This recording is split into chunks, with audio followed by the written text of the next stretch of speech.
एक पुरानी कहावत है, विरासत में व्यक्ति को धन दौलत और शोहरत तो मिल जाती है मगर बुद्धि नहीं मिलती। बुद्धि के लिए उस व्यक्ति को मेहनत करनी पड़ती है। बुद्धि के लिए उस व्यक्ति को कई ऐसे काम करने पड़ते हैं जिससे उसे ज्ञान का सागर मिले। मगर जो आदमी विरासत में ही सब कुछ पा जाए, आखिर फिर वो बुद्धि कैसे पाए? कुछ यही हाल है हमारे देश के कुछ राजनीतिज्ञों का, हमारे देश के कुछ राजनेताओं का। बात कर रहे हैं हम यहाँ पर राहुल गांधी की। जी हाँ, राहुल गांधी जिनको विरासत में धन मिला, दौलत मिला, शोहरत मिला, इज्जत मिली, मगर बुद्धि नहीं मिली। और उसी बुद्धि के कारण आज राहुल गांधी जगह जगह हंसी के पात्र बन रहे हैं। वही बुद्धि है जिसकी वजह से न सिर्फ राहुल गांधी बल्कि गांधी साम्राज्य डूबता नजर आ रहा है। कांग्रेस पार्टी जो एक समय में भारत पर 75 सालों तक राज कर रही थी, वो आज खत्म होती नजर आ रही है। ऐसे में राहुल गांधी ने एक बार फिर कुछ ऐसा कर दिया जिससे राहुल गांधी का नाम सुर्खियों में छाने लग गया। राहुल गांधी ने एक बार फिर अपने आप को ही हंसी का पात्र बना लिया और दिखा दिया कि राहुल गांधी बोलने से पहले सोचते नहीं है। या तो राहुल गांधी की ये ज्यादा बोलने की आदत खराब है या फिर राहुल गांधी का जो पीआर कर रहे हैं लोग, वो पीआर ही खराब है। नमस्कार, मैं सुरेश तिवारी आज आप सभी के सामने राहुल गांधी पर एक तड़कता भड़कता खबर लेकर आया हूं। राहुल गांधी के दिल्ली आवास पर दिल्ली पुलिस पहुंच गई। चौंक गए ना? जी हाँ, ये खबर पहुंचते ही कांग्रेस में भगदड़ मच गई। कांग्रेस के दिल्ली कार्यालय से राहुल गांधी के सपोर्टर, कांग्रेस के युवराज के सपोर्टरों ने हल्ला शुरू कर दिया। आखिर मामला क्या था? आखिर ऐसा क्या हो गया कि राहुल गांधी के दिल्ली आवास पर दिल्ली पुलिस पहुंच गई? राहुल गांधी ने ऐसा क्या कर दिया? चलिए आपको पूरे मामले से वाकिफ करवाते हैं और आपको दिखाते हैं कि कैसे राहुल गांधी अपने ही बिछाए हुए जालों में फंसते हैं और उसके बाद राहुल गांधी को बाहर निकालने के लिए उनके कार्यकर्ता इस देश में हुड़दंग मचाते हैं, वो हल्ला करते हैं। राहुल गांधी जो लोकतंत्र की सुरक्षा की बात करते हैं, राहुल गांधी जो कि अभिव्यक्ति की आजादी की बात करते हैं, आज वही राहुल गांधी अपनी बड़बोलेपन की वजह से सुर्खियों में छाए हुए। दरअसल 30 जनवरी को राहुल गांधी ने श्रीनगर में एक बयान दिया था और उस बयान में राहुल गांधी ने क्या कुछ कहा था, जरा आप खुद ही सुन लीजिए। दी जाती है। दूसरी बात आपको बता देता हूं, शायद लोगों को अच्छी ना लगे। जब मैं चल रहा था, आपने देखा होगा कि बहुत सारी महिलाएं रो रही थी। आपने देखा? आपको मालूम है क्यों रो रही थी?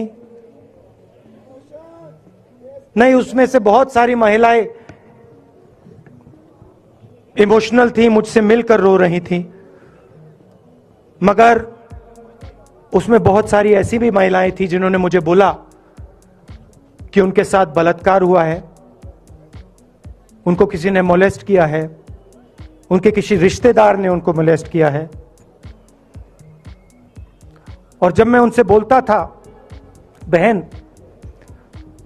मैं पुलिस को बताऊं, तो मुझे कहती थी, राहुल जी पुलिस को मत बताइए, हम चाहते हैं कि आपको यह बात मालूम हो, मगर पुलिस को मत बताइए, हमारा और भी नुकसान हो जाएगा। तो ये हमारी देश की सच्चाई है। ऐसी बहुत सारी और मैं कहानियां आपको बता सकता हूं। जैसा कि आपने राहुल गांधी का ये बयान सुना, राहुल गांधी इसमें कहते नजर आ रहे हैं कि उनको भारत जोड़ो यात्रा के समय कुछ महिलाएं मिली श्रीनगर में, जिन्होंने राहुल गांधी से ये शिकायत की कि उनका यौन उत्पीड़न आज भी हो रहा है। जाहिर सी बात है कि राहुल गांधी की तरफ से जो ये इल्जाम लगाया गया, जो ये बयान दिया गया, ये बेहद ही संवेदनशील बयान था। यौन उत्पीड़न वो आपराधिक मामला है जिस पे किसी भी दोषी को बख्शा नहीं जाता है। और ऐसे में राहुल गांधी को जब ये शिकायत मिली तो राहुल गांधी ने पुलिस को नहीं बताया। हालांकि यह हमारे कानून में है कि अगर कोई व्यक्ति ऐसे आपराधिक मामलों को जानता है तो वो उससे जुड़े संस्था में इसकी शिकायत दर्ज करवाए और इससे जुड़ी सभी संबंधित जानकारियां उनको दे। मगर राहुल गांधी ने ऐसा नहीं किया। राहुल गांधी ने बड़बोलेपन के चक्कर में ये बयान तो दे दिया, लेकिन राहुल गांधी ने ये नहीं सोचा कि इतने संगीन अपराध का इल्जाम लगाने के बाद क्या पुलिस, क्या सरकार चुपचाप हाथ पे हाथ धरे बैठे रहेंगे? जी नहीं। 30 जनवरी के बाद, राहुल गांधी के इस बयान के बाद पुलिस ने इस मामले पर संज्ञान लेना चाहा और इतने खराब अपराध में कौन लोग जुड़े हुए हैं इसकी जानकारी जुटाने की कोशिश की और इसकी जानकारी राहुल गांधी को भी देने के लिए कही गई। इस नोटिस का जवाब जब राहुल गांधी ने नहीं दिया तो राहुल गांधी के घर दिल्ली आवास दिल्ली पुलिस पहुंच गई। अब ऐसे में दिल्ली पुलिस ने ऐसा क्या कर दिया जिसकी वजह से राहुल गांधी के जो समर्थक हैं वो झल्ला गए? आखिर ऐसा क्या कर दिया कि राजस्थान के मुख्यमंत्री अशोक गहलोत कह रहे हैं कि दिल्ली पुलिस की इतनी हिम्मत कैसे हो गई? अगर राहुल गांधी ने कुछ गलत नहीं किया है तो राहुल गांधी आखिर उन महिलाओं की मदद करने से पीछे क्यों हट रहे? जिस तरीके से राहुल गांधी ने अपने आप को हमदर्द दिखाने की कोशिश की उन महिलाओं के लिए, तो आज अगर दिल्ली पुलिस उन महिलाओं के साथ हो रहे यौन उत्पीड़न की जानकारी दिल्ली पुलिस ने मांगी तो आखिर राहुल गांधी को देने में हर्ज ही क्या है?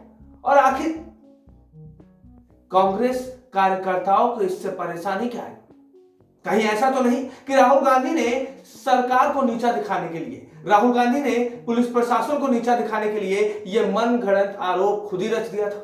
कहीं ऐसा तो नहीं कि पॉपुलैरिटी पाने के लिए, जनता का ध्यान अपनी तरफ खींचने के लिए राहुल गांधी के पीआर ने ही राहुल गांधी से ये सारे काम करवा दिए? यह एक बड़ा सवाल है। अब इस पूरे मामले पर आप अपनी राय प्रतिक्रिया जरूर दीजिएगा। राहुल गांधी के दिल्ली आवास पर जो दिल्ली पुलिस पहुंची है उसमें दिल्ली पुलिस ने क्या गलत किया है, आप हमें कमेंट बॉक्स में जरूर बताइएगा। और अगर दिल्ली पुलिस ने अगर कुछ गलत नहीं किया है तो क्या राहुल गांधी को एक सच्चे देशभक्त की तरह, एक सच्चे देश के नागरिक की तरह वो कर्तव्य पूरा नहीं करना चाहिए जो एक देश के नागरिक को करना चाहिए? अगर किसी देश के नागरिक को ऐसा कोई अपराध होता दिख रहा है तो क्या उसकी जानकारी पुलिस को नहीं देनी चाहिए? अपनी राय, अपनी प्रतिक्रिया कमेंट बॉक्स में जरूर रखिएगा और ऐसे ही खबरों के लिए हमारे चैनल को सब्सक्राइब जरूर कर लीजिएगा। बहुत बहुत धन्यवाद।